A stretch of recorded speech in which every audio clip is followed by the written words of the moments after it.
আসসালামু আলাইকুম। আবারও চলে আসলাম এই প্রচণ্ড গরমে ঠান্ডা ঠান্ডা পারফেক্ট দই তৈরির রেসিপি নিয়ে।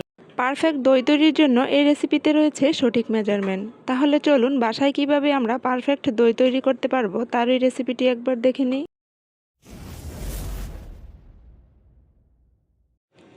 দই তৈরির জন্য প্রথমে একটি হাঁড়িতে 1.5 লিটার দুধ নিয়েছি। 1.5 লিটার দুধের জন্য এখানে আমি 1 কাপের 4 ভাগের 3 ভাগ চিনি দিয়ে দিলাম।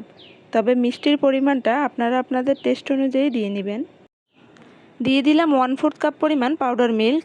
আর অবশ্যই দই তৈরির ক্ষেত্রে যদি পাউডার মিল্কটা ব্যবহার করেন তাহলে দইয়ের স্বাদটা অনেক ভালো হয়। এবার সবগুলো উপকরণ ভালোভাবে মিশিয়ে নিয়ে চুলাটাকে এবার অন করে দিব। দুধগুলো প্রায় আমি 10 মিনিট লো হিটে জাল করে নিয়েছি।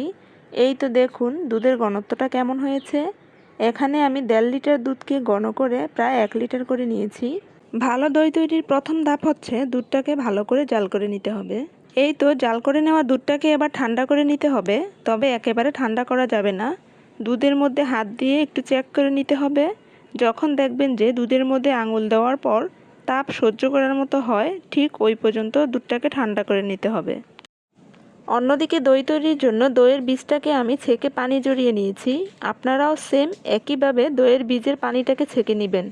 পারফেক্ট দই তৈরির জন্য দ্বিতীয় ধাপ হচ্ছে দইয়ের বীজের পানিটাকে ফেলে দেওয়া।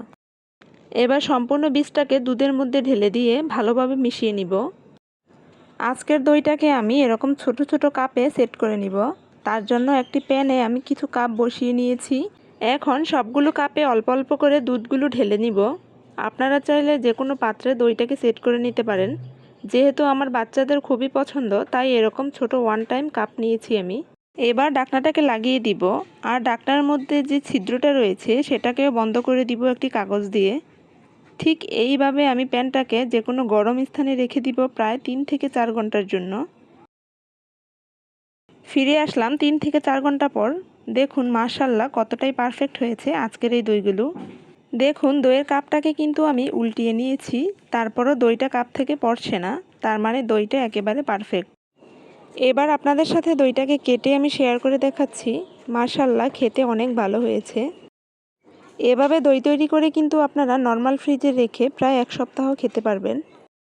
তাই এই প্রচণ্ড গরমে এভাবে বাসায় দই তৈরি করে কিন্তু আপনারা ছোট বড় সবাই খেতে পারেন। আর মন প্রাণ কিন্তু দুটোই জড়িয়ে যাবে। আশা করি আজকের এই রেসিপিটা আপনাদের কাছে ভালো লেগেছে।